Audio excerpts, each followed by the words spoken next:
আসসালামু আলাইকুম। আজকের বাংলা নিউজে আপনাকে জানাচ্ছি স্বাগত। এখন শুনবেন সংবাদ শিরোনাম। আমাদের সংবাদটি যদি ভালো লাগে লাইক কমেন্ট শেয়ার দিয়ে জানিয়ে দিন আপনার মতামত। লেবাননে ইসরায়েলি হামলায় নিহত 2। গাজায় হামাস ও ইউএনআরডব্লিউ এর কোনো ভূমিকা থাকবে না, রুবিও। গাজা পুনর্গঠনে উপসাগরীয় দেশগুলোর সঙ্গে কাজ করবে তুরস্ক, এরদোয়ান। ট্রাম্পের 5 দিনের সফর, এশিয়া সফরে শির সঙ্গে চূড়ান্ত চুক্তি চান ট্রাম্প। ক্যারিবিয়ান সাগরে মাদকবাহী নৌযানে যুক্তরাষ্ট্রের হামলায় নিহত 6। বিয়ে করতে যাওয়ার পথে বরকে ধরে নিয়ে গেল ইসরায়েলি সেনারা। ধর্ষণের অভিযোগ করে ভারতের নারী চিকিৎসকের আত্মহত্যা, 4 পৃষ্ঠার চিঠি। যুক্তরাষ্ট্র কি আসলে ইসরায়েলের স্বাধীনতার সীমা নির্ধারণ করে দিচ্ছে? লেবাননে ইসরায়েলি হামলায় নিহত 2। দক্ষিণ লেবাননের নাবাতিয়ে জেলায় তৌলো শহরে একটি গাড়িতে ইসরায়েলি বিমান হামলায় অন্তত 2 জন নিহত ও আরো 2 জন আহত হয়েছেন। শুক্রবার লেবাননের স্বাস্থ্য মন্ত্রণালয় এ তথ্য জানিয়েছে। তুরস্কের রাষ্ট্রীয় বার্তা সংস্থা আনাদুলু এজেন্সির বরাত দিয়ে খবর মিডল ইস্ট মনিটরের। মন্ত্রণালয়ের বিবৃতিতে বলা হয়েছে, একটি ড্রোন তৌলো শহরের কাছে সড়কে চলন্ত একটি গাড়িতে গাইডেড ক্ষেপণাস্ত্র নিক্ষেপ করে, এতে গাড়িটি আগুন ধরে পুড়ে যায়। বিবৃতিতে লেবাননের রাষ্ট্র পরিচালিত জাতীয় সংবাদ সংস্থা প্রকাশ করেছে। পরে ইসরায়েলি সেনাবাহিনী এক বিবৃতিতে জানায়, নাবাতিয়ে এলাকায় তারা হিজবুল্লাহর এক সদস্য আব্বাস হাসান কারকিকে হত্যা করেছে। তবে ইসরায়েলি সেনাবাহিনীর ওই দাবির বিষয়ে লেবাননের সশস্ত্র গোষ্ঠী হিজবুল্লাহ তাৎক্ষণিক কোনো মন্তব্য করেনি। উল্লেখ্য, 2024 সালের নভেম্বর থেকে কার্যকর যুদ্ধবিরতি চুক্তি সত্ত্বেও ইসরায়েল লেবাননে হিজবুল্লাহ অবকাঠামো লক্ষ্য করে একাধিক বিমান হামলা চালিয়ে আসছে। গাজায় হামাস ও ইউএনআরডব্লিউ এর কোনো ভূমিকা থাকবে না, রুবিও। গাজায় মানবিক সহায়তা বিতরণের জাতিসংঘের ফিলিস্তিনি শরণার্থী সংস্থা ইউএনআরডব্লিউ এর কোনো ভূমিকা রাখা হবে না বলে ঘোষণা দিয়েছে যুক্তরাষ্ট্র। একই সঙ্গে দেশটি স্পষ্ট করে বলেছে, গাজার ভবিষ্যৎ শাসন ব্যবস্থায় হামাসের কোনো সম্পৃক্ততা থাকবে না। শুক্রবার ইসরায়েলের সফরকালে এক সংবাদ সম্মেলনে মার্কিন পররাষ্ট্রমন্ত্রী মার্কো রুবিও বলেন, ইউএনআরডব্লিউ এর কার্যত হামাসের একটি সহযোগী সংস্থা হয়ে উঠেছে। তার এই মন্তব্য ইসরায়েলি সরকারের অবস্থানের প্রতিধ্বনি হলেও আন্তর্জাতিক বিচার আদালত পূর্বেই এই দাবিকে অগ্রাহ্য করেছে। রুবিওর বক্তব্যের পর ইউএনআরডব্লিউ এর এক বিবৃতিতে জানায়, গাজায় ভয়াবহ মানবিক সংকট মোকাবেলায় আমাদের উপস্থিতি অপরিহার্য।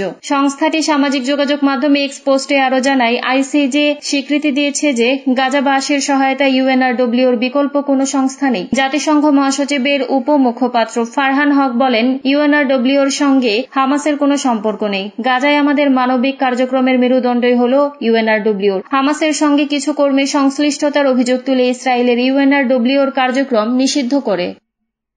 গাজা পুনর্গঠনে উপসাগরীয় দেশগুলোর সঙ্গে কাজ করবে তুরস্ক, এরদোয়ান। গাজা পুনর্গঠনের সহজ কাজ হবে না উল্লেখ করে তুরস্কের প্রেসিডেন্ট রিসেপ তাইপ এরদোয়ান বলেছেন, এ বিষয়ে আঙ্কারা উপসাগরীয় দেশগুলোর সঙ্গে একসঙ্গে পদক্ষেপ নেবে। শুক্রবার উপসাগরীয় সফর থেকে ফিরে আসার সময় সাংবাদিকদের এরদোয়ান বলেন, আমরা একসাথে গাজা পুনর্নির্মাণ করব। এটি এমন কিছু নয় যা তুর্কি, মিশর বা অন্যান্য উপসাগরীয় দেশগুলো একা করতে পারে। এর জন্য একটি সমন্বিত সম্মিলিত প্রচেষ্টা প্রয়োজন এবং আমরা প্রতিটি পর্যায়ে ব্যাপক আলোচনা করছি।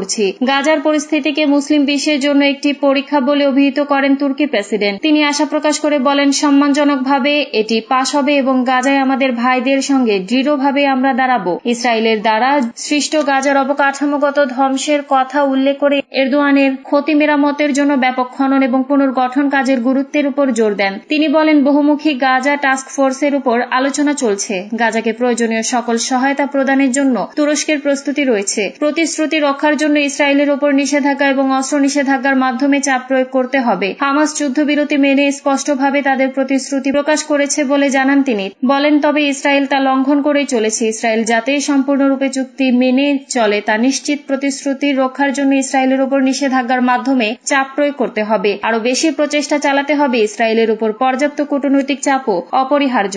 মার্কিন প্রেসিডেন্ট ডোনাল্ড ট্রাম্পের 20 দফা গাজা যুদ্ধবিরতি চুক্তির প্রথম ধাপ 10 অক্টোবর থেকে কার্যকর হয়েছে। প্রথম ধাপে ফিলিস্তিনি বন্দীদের বিনিময়ে ইসরায়েলি জিম্মিদের মুক্তির অন্তর্ভুক্ত রয়েছে।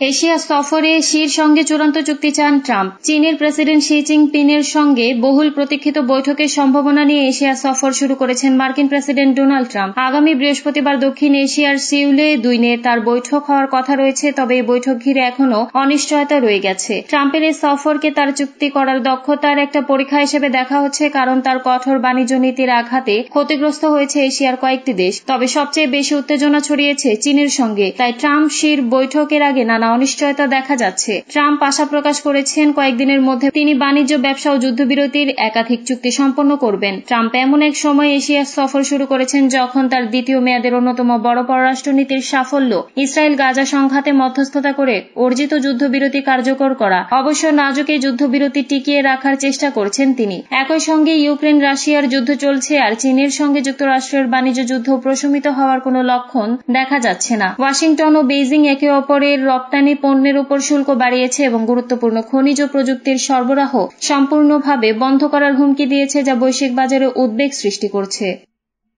ক্যারিবিয়ান সাগরে মাদকবাহী নৌযানে যুক্তরাষ্ট্রের হামলায় নিহত 6। ক্যারিবিয়ান সাগরে কথিত এক মাদকবাহী নৌযানে হামলা করেছে যুক্তরাষ্ট্র। এতে সন্দেহভাজন 6 মাদক কারবারি নিহত হয়েছে। শুক্রবার এ তথ্য জানিয়েছেন যুক্তরাষ্ট্রের প্রতিরক্ষা মন্ত্রী পিট হেগসেট। এটিকে প্রেসিডেন্ট ডোনাল্ড ট্রাম্পের সাম্প্রতিক আঞ্চলিক মাদক বিরোধী অভিযানের অংশ হিসেবে উল্লেখ করা হয়েছে। যুক্তরাষ্ট্রের সেনাবাহিনী ক্যারিবীয় অঞ্চলে তাদের উপস্থিতি বাড়াচ্ছে। এর অংশ হিসেবে সেখানে মোতায়েন করা হয়েছে নিয়ন্ত্রিত ক্ষেপণাস্ত্র ধ্বংসকারী জাহাজ, F-35 যুদ্ধ বিমান, পারমাণবিক শক্তি চালিত সাবমেরিন ও কয়েক হাজার সেনা। এক্সে দেওয়া এক পোস্টে হেগসেট বলেন, সেপ্টেম্বরে শুরু হওয়া এই অভিযানের অংশ হিসেবে এটি ছিল প্রথম রাতের হামলা। হামলাটি রাতে চালানো হয় এবং নৌযানটি ভেনেজুয়েলা ভিত্তিক অপরাধী চক্র ট্রেন দে আরাগুয়ার নিয়ন্ত্রণে ছিল বলেও তিনি জানান। যদিও নৌযানটিতে কি বহন করা হচ্ছিল সে বিষয়ে কোনো প্রমাণ দেননি হেগসেট। তিনি প্রায় 20 সেকেন্ডের একটি ভিডিও পোস্ট করেছেন। তাতে দেখা যায় একটি ক্ষেপণাস্ত্রের আঘাতে নৌযানটি বিস্ফোরিত হয়।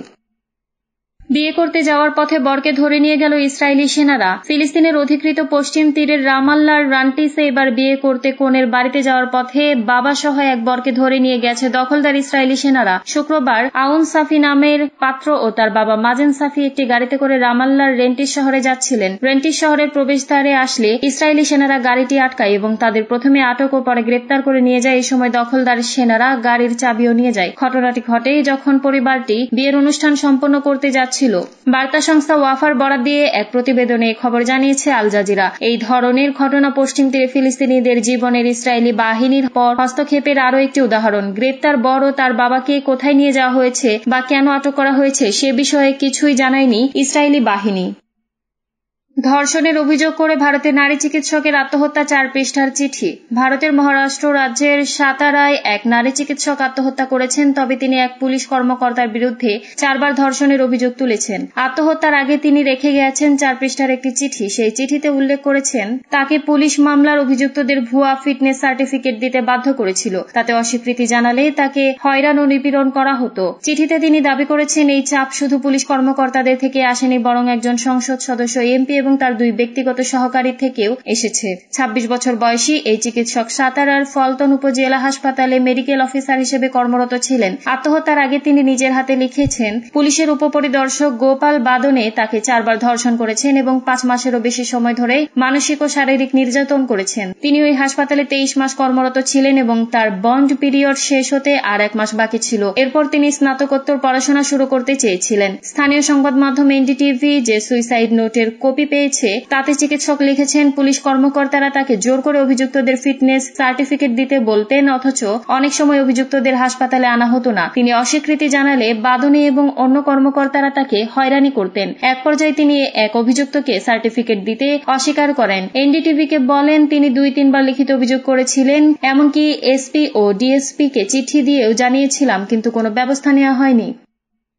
যুক্তরাষ্ট্রই কি আসলে ইসরায়েলের স্বাধীনতার সীমা নির্ধারণ করে দিচ্ছে? সাম্প্রতিক সময়ে একের পর এক উচ্চ পর্যায়ের মার্কিন কর্মকর্তাদের ইসরায়েল সফরে যেতে দেখা গেছে। প্রথমে গত সোমবার যুক্তরাষ্ট্রের বিশেষ দূত স্টিভ উইটকফ এবং প্রেসিডেন্টের উপদেষ্টা জ্যারেড কুশনার ইসরায়েল সফরে যান। এরপর গত মঙ্গলবার মার্কিন ভাইস প্রেসিডেন্ট জেডি ভ্যান্স এবং গত বৃহস্পতিবার মার্কিন পররাষ্ট্রমন্ত্রী মার্কো রুবিও দেশটি সফর করেন। তাদের সবার লক্ষ্য পরিষ্কার, গাজায় যুক্তরাষ্ট্র সমর্থিত যুদ্ধবিরতি চুক্তি যেন ভেঙে না যায় তা নিশ্চিত করা। এর মানে হল প্রধানমন্ত্রী বেনিয়ামিন নেতানিয়াহু নেতৃত্বাধীন ইসরায়েল সরকার যেন গাজায় যুদ্ধবিরতি চুক্তি থেকে সরে না আসতে পারে তা নিশ্চিত করা। 2 বছরের যুদ্ধের সমাপ্তি টানতে চলতি মাসের শুরুতে ওই যুদ্ধবিরতি হয়। ইসরায়েলের মার্কিন কর্মকর্তাদের ঘন ঘন সফরকে গাজায় আবারও হামলার অজুহাত খুঁজতে থাকা চরম ডানপন্থী নেতানিয়াহু সরকারকে চাপ দেওয়ার চেষ্টা হিসেবে দেখা হচ্ছে। গাজায় 2 বছরেরও যুদ্ধে 68,000-এরও বেশি ফিলিস্তিনি নিহত হয়েছেন। ইসরায়েল এই পর্যন্ত মার্কিন প্রেসিডেন্ট ডোনাল্ড ট্রাম্পের প্রশাসন বড় ধরনের কূটনৈতিক সামরিক সাফল্য পেয়েছে। অনেক বিশ্লেষকের মতে এটি যুক্তরাষ্ট্রের প্রতি ইসরায়েলের আনুগত্যের প্রমাণ দেয়। এর মধ্য দিয়ে বোঝা যায় ওয়াশিংটন কিছু করতে বললে ইসরায়েল শেষ পর্যন্ত